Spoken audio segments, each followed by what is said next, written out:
नमस्कार दोस्तों, आजकल लोग अपने दुखों से कम लेकिन दूसरों के बातों से ज्यादा दुखी है। यहाँ तक कि लोग क्या बोल रहे हैं तथा उनके पीठ पीछे क्या बात चल रही है, पता नहीं लोग मेरे बारे में गलत क्यों बोल रहे हैं, उसने मुझे ऐसा क्यों बोला। और भी बहुत सारी लोगों की बातें हैं जिसे इंसान सोचकर स्वयं दुखी रहता है। और दोस्तों, ये वह गंभीर समस्या है जो हमारे समाज के प्रत्येक घर में लगभग उपस्थित है। तो दोस्तों, इस प्रकार के गंभीर समस्या से निजात कैसे पाएं, आज के इस वीडियो में हम एक कहानी के माध्यम से जानेंगे।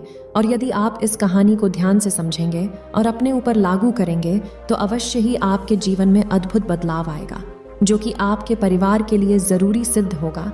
तो दोस्तों, आगे बढ़ने से पहले आपसे एक छोटी सी रिक्वेस्ट है कि वीडियो को पूरा देखें।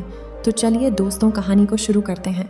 दोस्तों, जैसे कि हमें पता है कि सभी के जीवन में अलग अलग परेशानियां रहती हैं। जो लोग धैर्य के साथ इनका सामना करते हुए आगे बढ़ते रहते हैं, वे जीवन में सुख शांति को प्राप्त कर लेते हैं। एवं जो लोग धैर्य खो देते हैं, उनके सामने और ज्यादा समस्याएं आने लगती हैं। एक लोक कथा के अनुसार पुराने समय में एक शिष्य अपनी परेशानियों की वजह से बहुत निराश हो गया था। उसने अपने गुरु से कहा कि कृपया मुझे दुखों को दूर करने का कोई उपाय बताएं।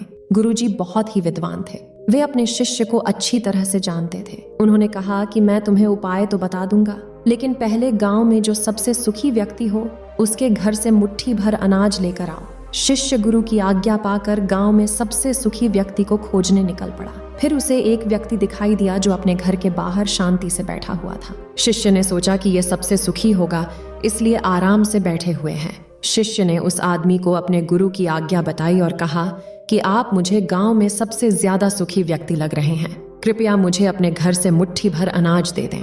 ये सुनकर वह व्यक्ति क्रोधित हो गया। उसने कहा कि आज सुबह सुबह ही मेरी पत्नी के साथ मेरा झगड़ा हो गया है। पत्नी की वजह से रोज नई नई समस्याएं सामने आ जाती हैं। वह मेरी कोई बात नहीं मानती, हर काम अपनी मर्जी से करती है। समझ नहीं आ रहा है उसे कैसे ठीक करूं। फिर शिष्य वहां से आगे निकल गया और कुछ देर के बाद उसे फिर से एक व्यक्ति दिखाई दिया। शिष्य ने उसे अपने गुरु की आज्ञा बताई। उस व्यक्ति ने कहा कि भाई, मेरा पड़ोसी बहुत धनवान है, उसके पास सभी चीजें हैं। मेरे पास तो केवल परेशानियों के अलावा कुछ भी नहीं है, और इसलिए मैं एक सुखी व्यक्ति की श्रेणी में नहीं आता हूँ जिसकी कि आपको तलाश है। फिर पूरे गांव में घूमने के बाद भी शिष्य को कोई सबसे सुखी इंसान नहीं मिला। हर एक के पास कोई ना कोई अपनी समस्याएं हैं ही। हर व्यक्ति किसी दूसरे के पास जाने को बोलता कि वो सबसे सुखी व्यक्ति हैं। ऐसे में उसे एक भी सबसे सुखी व्यक्ति नहीं मिला। फिर वह गुरुजी के पास लौट आया और गुरुजी को पूरी बात बताई। फिर गुरु ने कहा कि सभी लोग खुद से ज्यादा दूसरों की वजह से दुखी हैं। लोग खुद पर ध्यान नहीं देते हैं, यही उनके दुखों का मूल कारण है। अगर हम सुखी रहना चाहते हैं तो हमें दूसरों पर नहीं बल्कि खुद पर ध्यान देना चाहिए। अपनी बुराइयों को स्वयं ही दूर करनी चाहिए और कभी भी किसी दूसरे व्यक्ति से प्रतिस्पर्धा नहीं करनी चाहिए। और हमें प्रतिस्पर्धा करनी ही है तो स्वयं के किए हुए पुराने कर्मों से करनी चाहिए। हमें अपनी योग्यता पर भरोसा रखना चाहिए और उसी के अनुसार काम करना चाहिए। यही सुखी रहने का सूत्र है।